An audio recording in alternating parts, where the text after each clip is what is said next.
Botswana is stepping up with an ambitious target of 8,000 megawatts of renewable energy. In this feature, we explore how Botswana can learn from not just African renewable energy leaders like Morocco and Kenya, but also from Caribbean nations such as Bahamas and Barbados, who have made impressive strides in solar energy and efficiency. I would just hone in on three. The first one is having a minimum regulatory framework.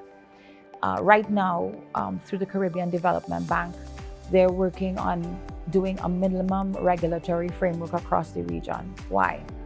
The Caribbean countries are quite small.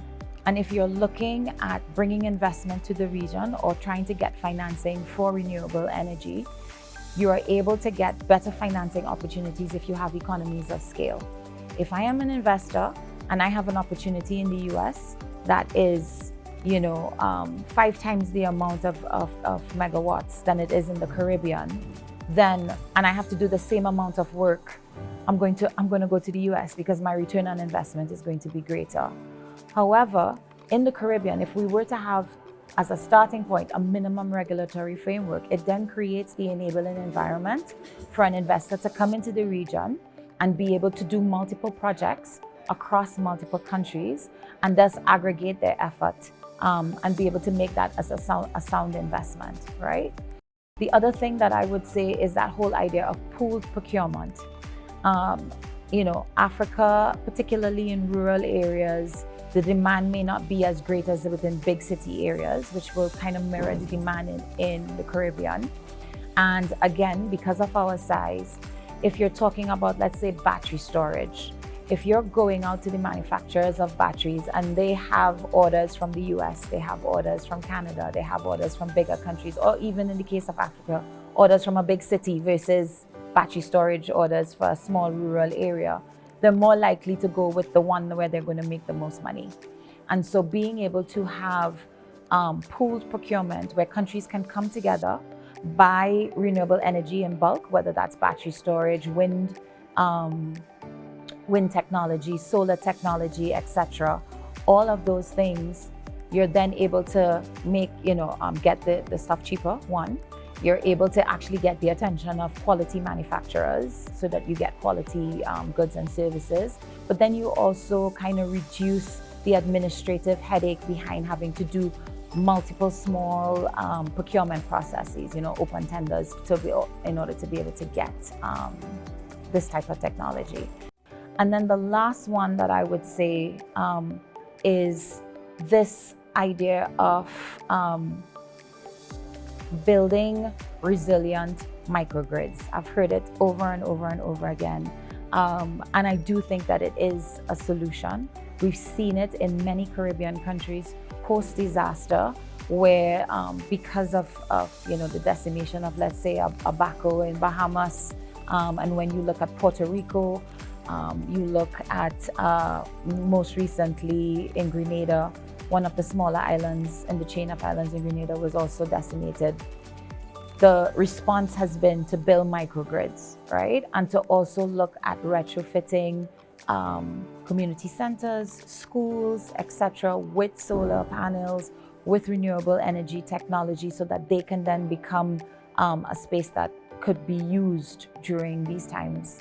A really good example is in Barbados too as well, but it's a little bit different from the microgrid in that the Barbados government has recently, within the last, I would say 5 years, transitioned their entire fleet of buses, all 50 buses, to renewable energy buses, right? Electric buses. And those buses can then be used in terms of a natural disaster as power sources, to be able to power a health center, to be able to help power the hospital, to provide power for a shelter. So looking at how you can onboard simple solutions that may not cost as much as, let's say, utility scale, but are incredibly impactful, particularly in times of disasters, but then can then be used in everyday life. I mean, the buses are running up and down the road every day. It's a pleasure to drive behind them because there's no set of exhaust coming out of them. They're smooth, they're air conditioned, they're comfortable. And so really being able to see how whatever intervention you put in place can have multiple services that you can get from. While financing is a challenge, 𝐁𝐨𝐭𝐬𝐬 emphasizes that the real hurdle in renewable energy transitions is not securing funds, but ensuring project readiness for financing, a crucial gap that complicates the process further. I do think that, again, you need to take a step back when you talk about financing, because usually the rhetoric is that financing is very difficult, there's not a lot of financing, But there actually is a lot of financing. What is the missing link or the gap is, our projects ready for financing? Are entrepreneurs ready for financing? Are young people with new businesses within the clean tech space ready for financing, or ready to be able to access that type of financing? And when you look particularly within the Caribbean at the project landscape, a lot of persons understand the grant financing landscape, so they understand how to design projects for grant financing. But we're seeing more and more that the type of financing that is available is from private sector. And you're looking at investment, impact investment financing, you're looking at financing that is debt oriented, so from private sector banks.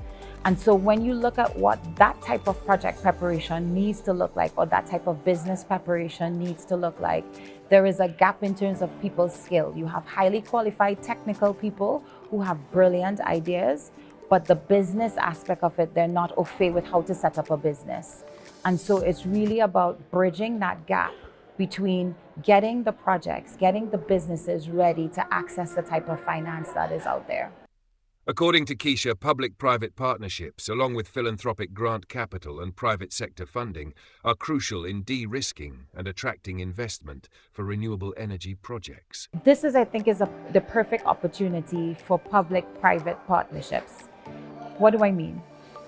This is the opportunity for de-risking that could be brought through grant capital.